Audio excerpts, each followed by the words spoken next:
पूरा मूड बना लिया है कि हम स्थानीय बेटा को ही सांसद बना के भेजेंगे, बाहरी को इस बार भगाएंगे।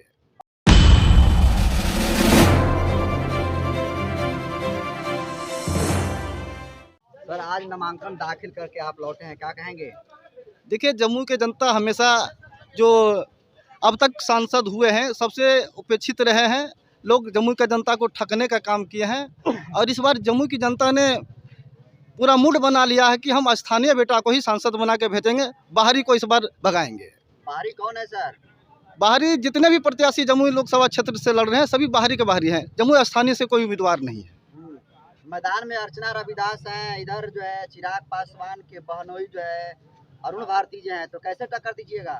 देखिए, चिराग पासवान जी जब जम्मू के सांसद होते थे हर मंच से बोलते थे कि मैं जम्मू का बेटा हूं और जवानी में आया हूं, बूढ़ा बन के जाऊंगा। वो बीच में ही जम्मू के जनता को धोखा देके यहाँ से भाग गए। पहले लोग उनके पिताजी को नेता मानते थे, पिताजी चले जाने के बाद में उनको भी नेता मान लिए, लेकिन अब वो कह रहे हैं मेरे बाप को भी नेता माना है, मुझे भी नेता माना है, अब मेरे बहनों को भी नेता मानो। ये जम्मू के लोग बर्दाश्त नहीं करेंगे। जम्मू के लोग उनको नकार दिए हैं। इस बार बदलाव होगा? इस बार बदलाव होगा। जम्मू का स्थानीय बेटा ही सांसद बनेगा। क्या मुद्दा रहेगा आपका इस बार? मेरा मुद्दा रहेगा जम्मू का विकास करना। जम्मू में आज तक न मेडिकल कॉलेज है, न इंजीनियरिंग कॉलेज है, न कोई औद्योगिक संस्थान है जिससे हमारे बेरोजगार युवाओं को रोजगार मिल सके। ना यहाँ बिजली के समुचित व्यवस्था है, कहीं स्ट्रीट लाइट नहीं दिखती है, सड़कें बहुत ख़राब है। मैं जम्मू का चहुमुखी विकास करने के लिए अग्रसर होकर काम करूँगा।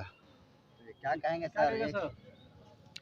देखिए, बहुजन समाज पार्टी के उम्मीदवार हैं जो सकल देवदास जी, यहाँ के हैं, लोकल हैं और बहुजन समाज पार्टी के बहुत पुराने कार्यकर्ता हैं। पिछले 20-25 साल से बहुजन समाज पार्टी में कार्य कर रहे हैं। वर्तमान में भी बहुजन समाज पार्टी के प्रदेश के उपाध्यक्ष हैं। बहुजन समाज पार्टी की राष्ट्रीय अध्यक्ष बहन कुमारी मायावती जी ने उनको आशीर्वाद दिया है, अपना यहाँ से उम्मीदवार बनाया है। और बहुजन समाज पार्टी का जो उत्तर प्रदेश में बहन कुमारी मायावती जी का कार्यकाल रहा है, उसमें जो उनके प्रमुख काम हैं, वो चाहे शिक्षा का क्षेत्र हो, चाहे स्वास्थ्य का क्षेत्र हो, चाहे उद्योग का क्षेत्र हो, और उसके बाद सबसे बड़ी बात है लॉ एंड ऑर्डर की।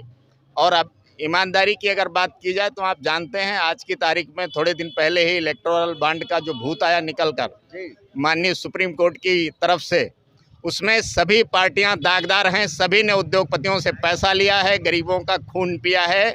सिर्फ और सिर्फ अकेली बहुजन समाज पार्टी है जो देश की ईमानदार पार्टी है। मुझे विश्वास है इस बार इस देश के मतदाता ईमानदार पार्टी और ईमानदार नेता को चुनेंगे और 2024 में बहन कुमारी मायावती जी इस देश की प्रधानमंत्री बनेंगी।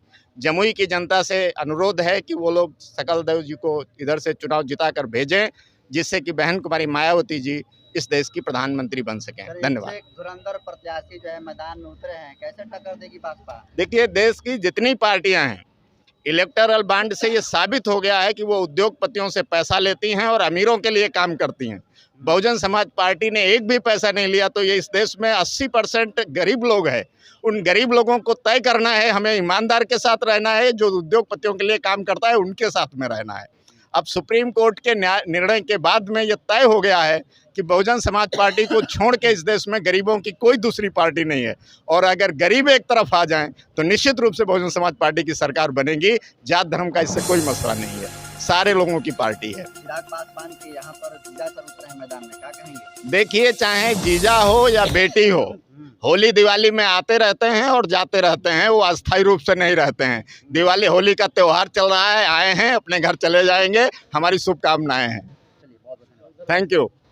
जमीन सरकारी है, और हमारा राज तुम्हारा, भारत का प्रधानमंत्री